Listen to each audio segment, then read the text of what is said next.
മുത്തുമണീസ് 2 ദിവസം മുമ്പ് നമ്മൾ അഞ്ചൽ പോയപ്പോൾ ഈ ടൗണിലെല്ലാം ഇങ്ങനെ ഭിത്തിയിലൊക്കെ ഈ പോസ്റ്റർ ഒട്ടിച്ച് വെച്ചേക്കുന്നു കേട്ടോ, ഈ കടലിനടിയിലെ അത്ഭുതം എന്നൊക്കെ പറഞ്ഞിട്ട്.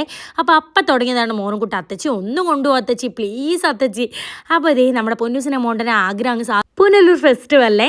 അപ്പോൾ ഒരുപാട് ആൾക്കാരൊന്നും വന്ന് തുടങ്ങിയിട്ടില്ലായിരുന്നു. നമ്മളൊരു 5 മണി 5:15 സമയത്താണ് പോകുന്നത്. ഈ ഇരുട്ടുമ്പോഴാണല്ലോ ഇതൊക്കെ കാണാനും ഭംഗി. അപ്പോൾ ഈ അക്വേറിയം പോലെ കെട്ടിയിട്ട് ഒരുപാട് മീനുകളൊക്കെ ഇട്ടേക്കുന്നത്. ഇത് നമ്മൾ കൊല്ലത്തൊരുക്കി പോയി കണ്ടതാണ് കേട്ടോ.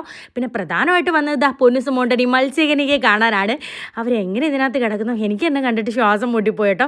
നമുക്കറിയാം ജീവനുള്ള ആളാണ്, ഇടയ്ക്കിടയ്ക്ക് മേളിൽ പോകുന്നത് ശ്വാസം എടുക്കാനാണെന്നൊക്കെ. കുഞ്ഞുങ്ങൾ ചിലപ്പോൾ അത് ചിന്തിക്കൂലല്ലോ.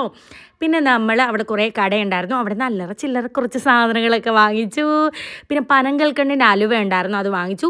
പിന്നെ പൊന്നൂസിന് മോണ്ടനെ ദേ പാമ്പിനെ തൊടണമെന്ന് 100 രൂപ ടിക്കറ്റ്. ഞാൻ ആവുന്ന പറഞ്ഞു കിളിയുണ്ട്, കിളി എടുക്കാന്ന് തോന്നോ. അത്രേ ഉള്ളു, പാമ്പിനാണ് ചേട്ടൻ തൊടിയിപ്പിക്കും. തൊട്ടോട്ടെ തൊട്ടോ.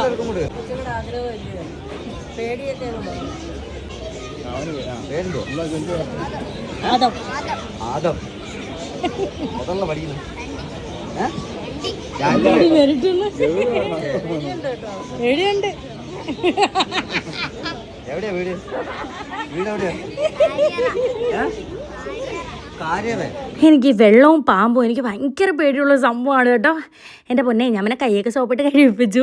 അത് കഴിഞ്ഞിട്ട് ദേ അണ്ണനെയും വെയിറ്റ് ബാലൻസ് ചെയ്യാൻ റൈഡിൽ കയറി കേട്ടോ. അങ്ങനെ 1-2 എണ്ണത്തിലൊക്കെ കയറി. പൊന്നൂസ് മോണ്ടന് ഒരുപാട് കയറണമെന്ന് പറഞ്ഞാണ് പോയത്. 2-3 എണ്ണത്തിൽ കയറിയപ്പോൾ 2 പേരും മടുത്തു കേട്ടോ. പിന്നെ ഞങ്ങളൊരു 7:30 മണിയായപ്പോഴത്തേക്ക് തിരിച്ചിങ്ങ് വന്നു.